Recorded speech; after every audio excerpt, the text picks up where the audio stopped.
What's up, my friends? Welcome to The Beautiful Mess, where we talk about tools and tactics to improve your life. I'm your host, Paul Dittus, a content creator, YouTuber, and podcaster, and loving having you on this show. Welcome. And so, just to give you an update, I've been working on that 40 book goal of reading 40 books. And basically, to give you a little bit of update, I'm at 30 of 40, just 10 away. And we're halfway through the year, so I am feeling pretty good about hitting that goal of reading 40 books. Super excited about that. What else? What else is happening? Life is good.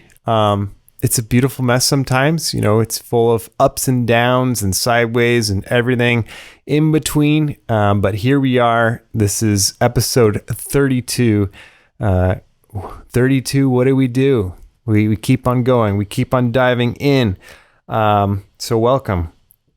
So one of the most recent books that I read was called Barking Up the Wrong Tree. I believe it's actually behind me, one of the orange books. If you're watching, I'm trying to point to a pile of books. It's one of those orange books back there. You can watch this on YouTube, Facebook, and Spotify if that's something that you're into. And so Barking Up the Wrong Tree, it's a very fascinating read. Basically, the author's name, if you can believe it, is actually Eric Barker. I am guessing that's like a stage name, but I could be wrong. Maybe that's his real name. It's funny, the author, I remember reading I think he has like a newsletter.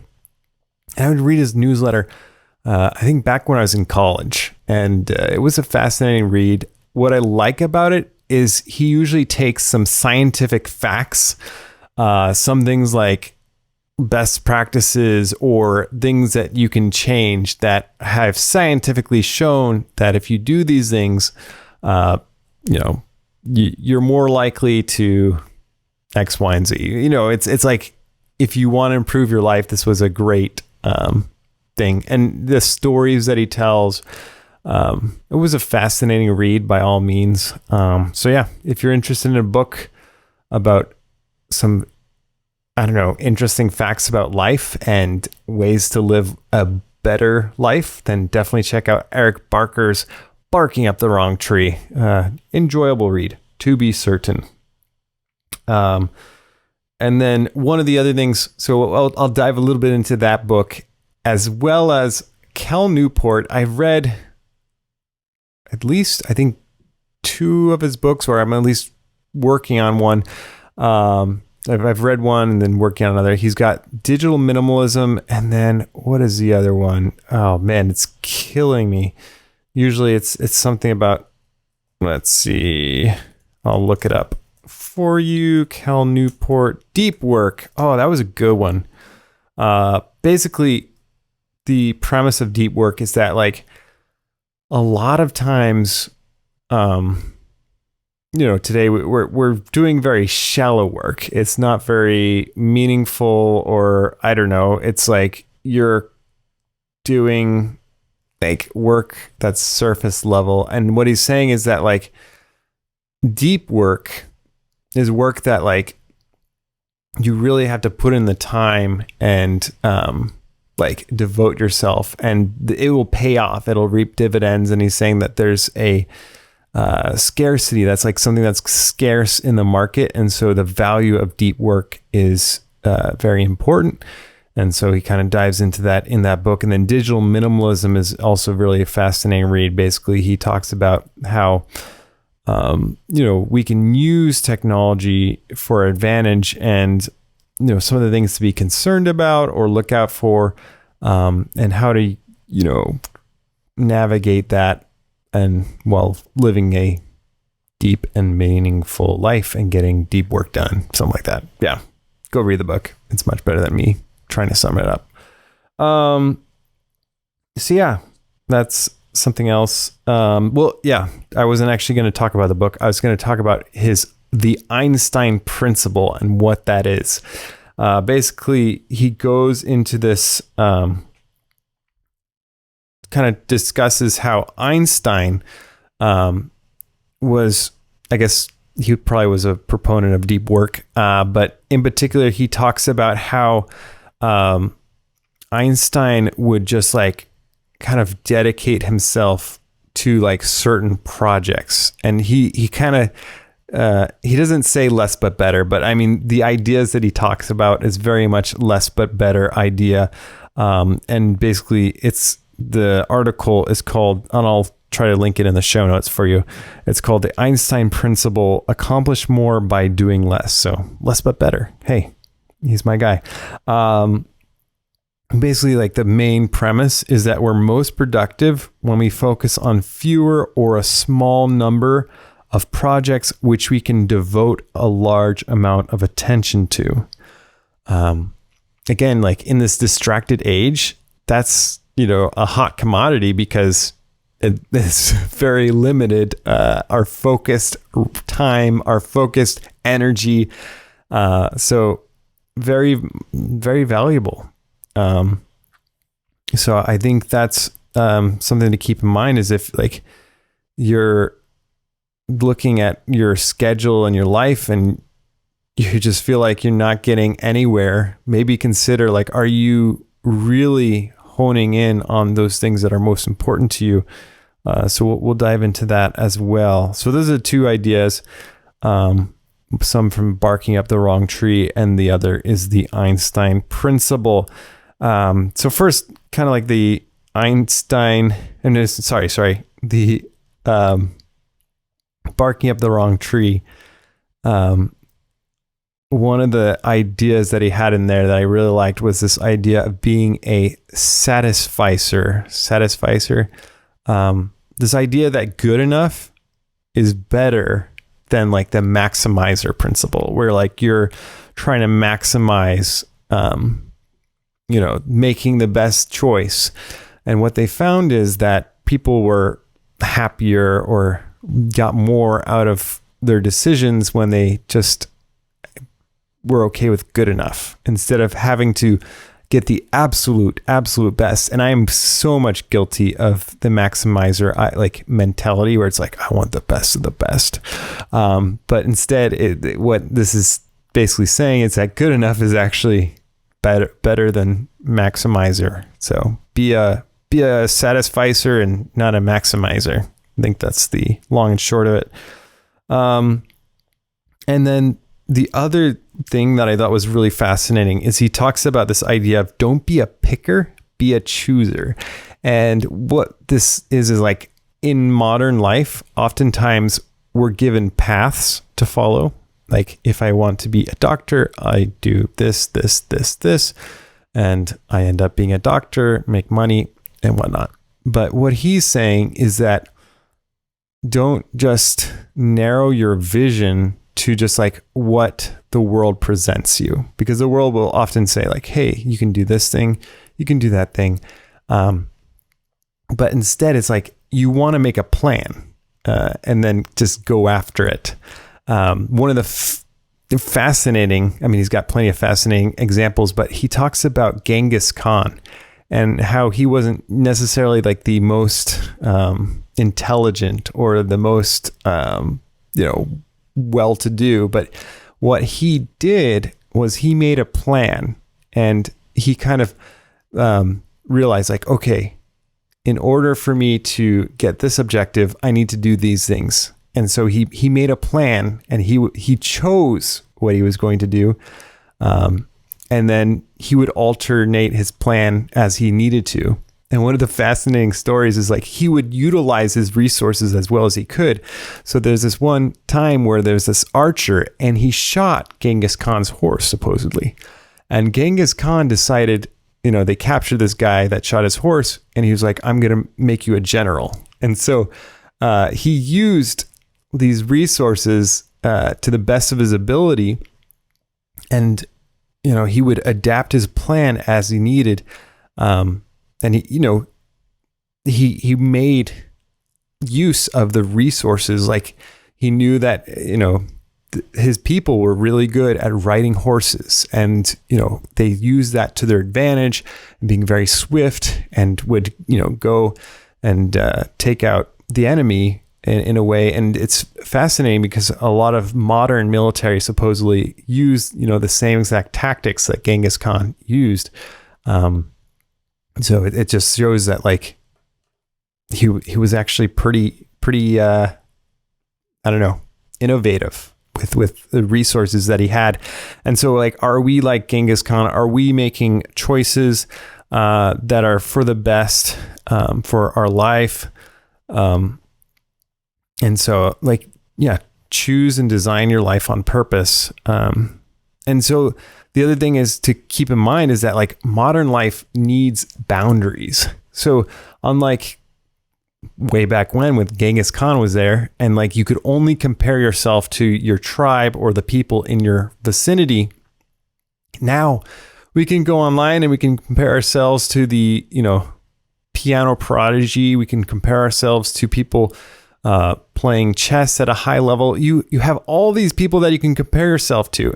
And this is the problem, is that it now becomes really hard for you to feel like you're achieving something, because if you always compare yourself against like the top rung, you're probably going to get discouraged.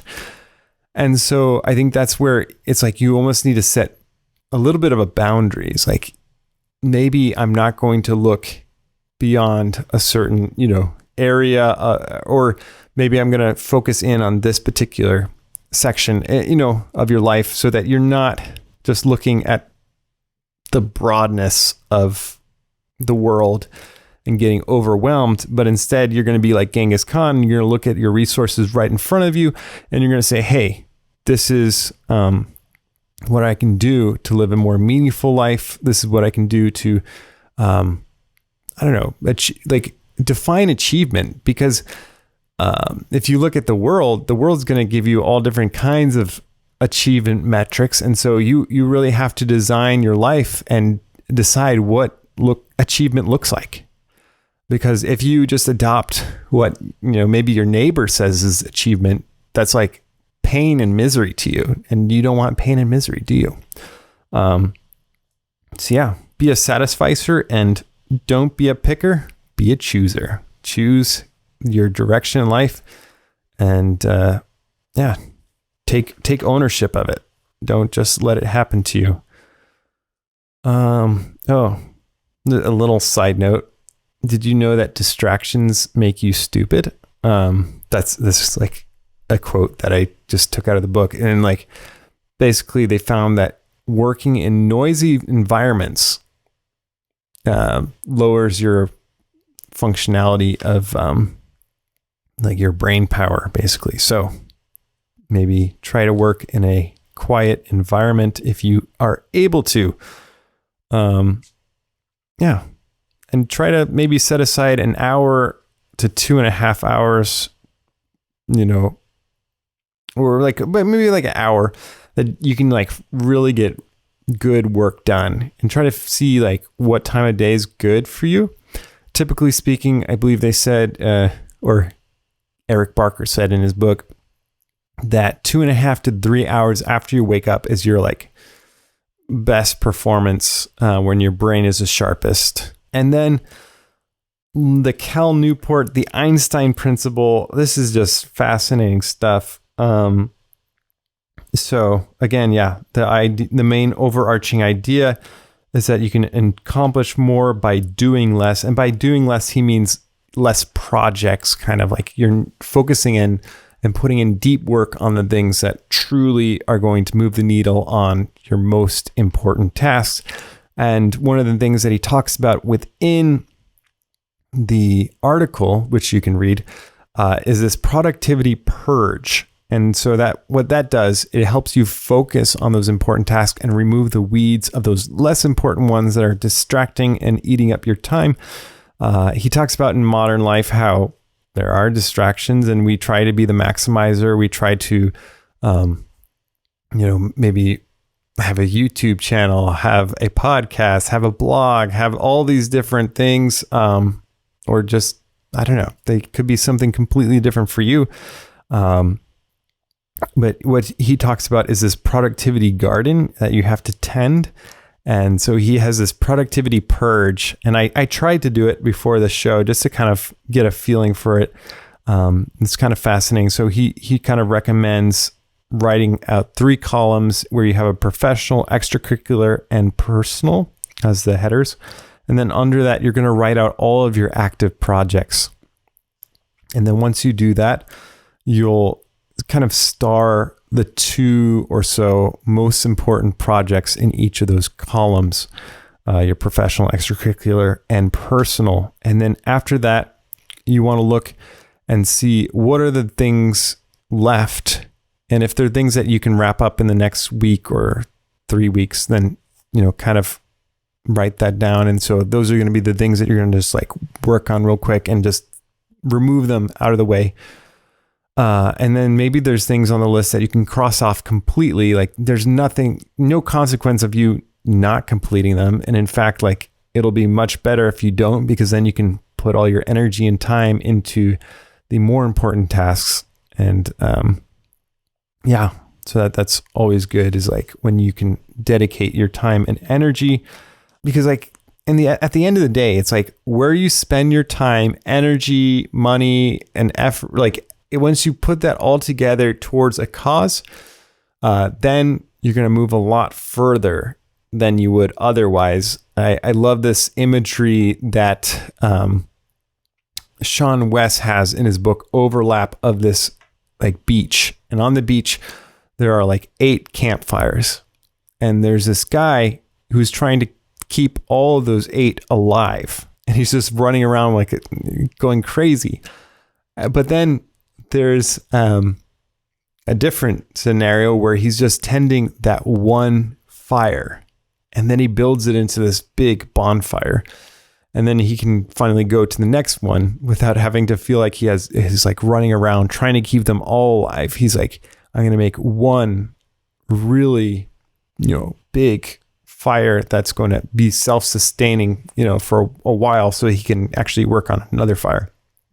But when you spread yourself too thin, you can't really do much well, unless they're kind of related to each other and they can help.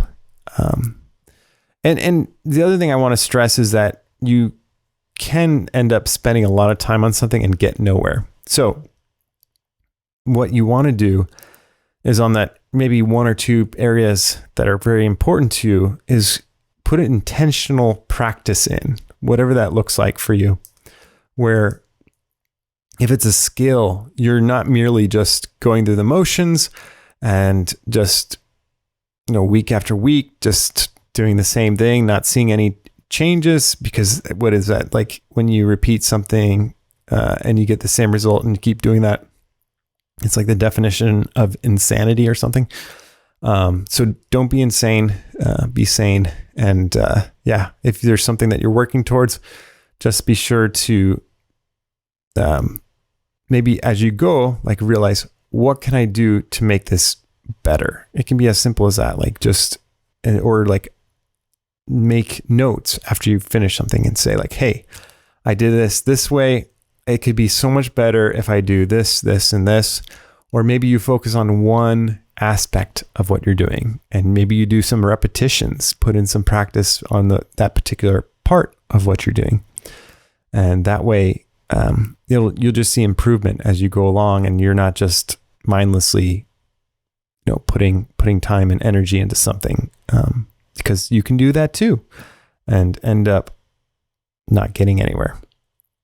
So that's my recommendations to you. So be a Satisficer. Good enough is good enough. Don't feel like you have to overachieve, be a perfectionist, because in the end, making a decision for something or doing something and getting it done is often more important than making it perfect.